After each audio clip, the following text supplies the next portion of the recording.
Hi hello ನಮಸ್ತೆ one more Saanvi ಕುಕ್ಕಿಂಗಿಗೆ ತಮ್ಮೆಲ್ಲರಿಗೂ ಸ್ವಾಗತ. ಸೊ ಯಾರೆಲ್ಲ ನನ್ನ ಚಾನಲ್ನ ಸಬ್ಸ್ಕ್ರೈಬ್ ಮಾಡದೆ ನೋಡ್ತಿದ್ರು ಪ್ಲೀಸ್ ಸಬ್ಸ್ಕ್ರೈಬ್ ಮಾಡಿ ಅಂತ ಕೇಳ್ಕೊಳ್ತಾ, ಸೊ ನಾನು ಈ ವಿಡಿಯೋದಲ್ಲಿ ತೋರಿಸಿರುವಂತಹ recipe mushroom gravy. So mushroom ಪಲ್ಯ ಏನಾದರೂ ಅನ್ಕೋಬೋದು. ಸೊ ಮಶ್ರೂಮ್ ಪಲ್ಯನ ಯಾವ ಥರ ಸಿಂಪಲ್ ಆ್ಯಂಡ್ ಈಸಿಯಾಗಿ ಮಾಡ್ಕೋಬೋದು ಅಂತ ಸೊ ಈ ವಿಡಿಯೋದಲ್ಲಿ ತೋರಿಸ್ಕೊಡ್ತಾ ಇದ್ದೀನಿ.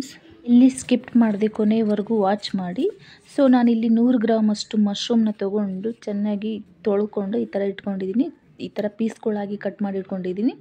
ಈ ಥರ ಮಾಡ್ಕೊಂಡು ಒಂದು ಬೌಲಲ್ಲಿ ಹಾಕ್ಕೊಂಡಿದ್ದೀನಿ. ಇನ್ನು ಮಸಾಲೆಗೆ 2 ಪಲಾವ್ ಎಲೆ, 1 ಚಕ್ರ ಮೊಗ್ಗು, ಸ್ವಲ್ಪ ಕಲ್ಲು ಚಕ್ಕೆ, 1 ಸ್ಪೂನಷ್ಟು ಜೀರಿಗೆ, 1 ಸ್ಪೂನಷ್ಟು ಹಸಿಶುಂಠಿ ಬೆಳ್ಳುಳ್ಳಿ ಪೇಸ್ಟು, 1 ಈರುಳ್ಳಿನ ಚಿಕ್ಕದಾಗಿ ಕಟ್ ಮಾಡಿ ಇಟ್ಕೊಂಡಿದ್ದೀನಿ. ಹಾಗೆ 1 ಟೊಮೊಟೊ ಕೂಡ, 1 ಚಮಚ ಖಾರ ಪುಡಿ, 1 ಚಮಚ ಗರಂ ಮಸಾಲ, 1 ಚಮಚ ಸಾಂಬಾರು ಪುಡಿ, 1 ಚಮಚ ಕೊತ್ತಂಬರಿ ಕಾಳು ಪುಡಿ, ಅರ್ಧ ಚಮಚ ಅರಿಶಿನ ಪುಡಿ ತೊಗೊಂಡಿದ್ದೀನಿ. ಹಾಗೆ ರುಚಿಗೆ ತಕ್ಕಷ್ಟು ಉಪ್ಪು, ಹಾಗೆ ಒಗ್ಗರಣೆಗೆ ಎಣ್ಣೆ ಇಷ್ಟನ್ನು ತೊಗೊಂಡಿದ್ದೀನಿ. ಸೊ ಈಗ ಮಾಡೋದು ಹೇಗೆ ಅಂತ ನೋಡೋಣ ಬನ್ನಿ.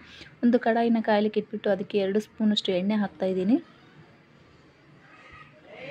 ಎಣ್ಣೆ ಕಾದ ನಂತರ ನಾನು ಇಲ್ಲಿ ತೊಗೊಂಡಿರುವಂತಹ ಮಸಾಲೆ ಐಟಮ್ಗಳನ್ನ ಹಾಕ್ತಾಯಿದ್ದೀನಿ. ಜೀರಿಗೆ, ಕಲ್ಲುವು, ಚಕ್ಕೆ, ಹಾಗೆ ಪಲಾವ್ ಎಲೆನ ಹಾಕ್ತಾಯಿದ್ದೀನಿ. ಇದು ಜಸ್ಟ್ ಫ್ಲೇವರ್ಗೋಸ್ಕರ, ಬೇಡ ಅನ್ನೋರು ಪಲಾವ್ ಎಲೆನ ಸ್ಕಿಪ್ ಮಾಡ್ಕೋಬೋದು.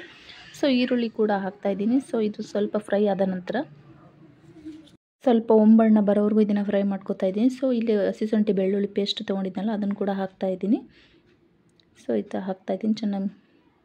ಈಗ ಇದು ಕೂಡ ಹಸಿ ವಾಸನೆ ಹೋಗೋವರೆಗೂ ಸ್ವಲ್ಪ ಫ್ರೈ ಮಾಡ್ಕೋಬೇಕು. ಅದಾದ ಮೇಲೆ ನಾವು ಚಿಕ್ಕದಾಗಿ ಕತ್ತರಿಸಿರುವಂಥ ಟೊಮೊಟೊ ಕೂಡ ಹಾಕ್ತಾಯಿದ್ದೀನಿ. ಸೊ ಇದು ಕೂಡ ಫ್ರೈ ಆಗಬೇಕು. ಒಂದು 5 ನಿಮಿಷ ಚೆನ್ನಾಗಿ ಫ್ರೈ ಆಗಿ ಸ್ಮೂತ್ ಆಗಬೇಕು. ಸೊ ಅಲ್ಲಿವರೆಗೂ ಇದನ್ನು ಸ್ವಲ್ಪ ಫ್ರೈ ಮಾಡ್ಕೊತಾ ಇದ್ದೀನಿ.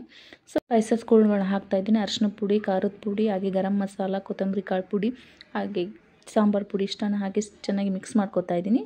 ಸೊ ಇದು ಹಾಕಿದ ಮೇಲೆ ಸ್ವಲ್ಪ ಒಂದು ಬೌಲಷ್ಟು ನೀರು ಹಾಕ್ತಾಯಿದ್ದೀನಿ. ಒಂದು ಅರ್ಧ ಬೌಲಷ್ಟು ನೀರು ಹಾಕ್ತಾಯಿದ್ದೀನಿ. ಸೊ ನೋಡಿ ಹಾಕ್ಕೊಳ್ಳಿ ನೀರನ್ನ.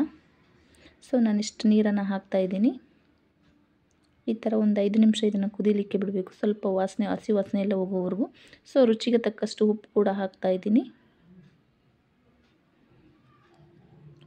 ಹಾಕಿದ ನಂತರ ನಾನಿಲ್ಲಿ ಮಶ್ರೂಮ್ನ ತೊಗೊತಾ ಇದ್ದೀನಿ. ಮಶ್ರೂಮ್ನ ಈಗ ಹಾಕ್ತಾಯಿದ್ದೀನಿ ಇದಕ್ಕೆ. ಸೊ ಹಾಗೆ ಚೆನ್ನಾಗಿ ಮಿಕ್ಸ್ ಮಾಡ್ಕೋಬೇಕು. ಜಾಸ್ತಿ ಬೇಯಿಸೋದೇನು ಬೇಡ, ಜಸ್ಟ್ ಒಂದು 2 ಸೆಕೆಂಡ್ 3 ಸೆಕೆಂಡ್ಗೆ ಅಲ್ಲ ಬೆಂದೋಗಿರುತ್ತೆ. ಸೊ ಮಶ್ರೂಮ್ಸ್ ಮೆತ್ತಗೆ ಸಾಫ್ಟಾಗಿರೋದ್ರಿಂದ ಸ್ವಲ್ಪ ಬೇಗನೆ ಬೇಯುತ್ತೆ. ಒಂದು 5 ಸೆಕೆಂಡ್ ಬೇಯಿಸಿದರೆ ಸಾಕು ಇದನ್ನು. ಸೊ ಚೆನ್ನಾಗಿ ಮಿಕ್ಸ್ ಮಾಡ್ಕೊಂಡು ಈಗ 5 ನಿಮಿಷ ನಾನು ಬೇಯಿಸಿದ್ದಾಯಿತು. ನೋಡಿ ಯಾವ ಥರ ಸ್ಮೂತ್ ಆಗಿದೆ ಅಂತ.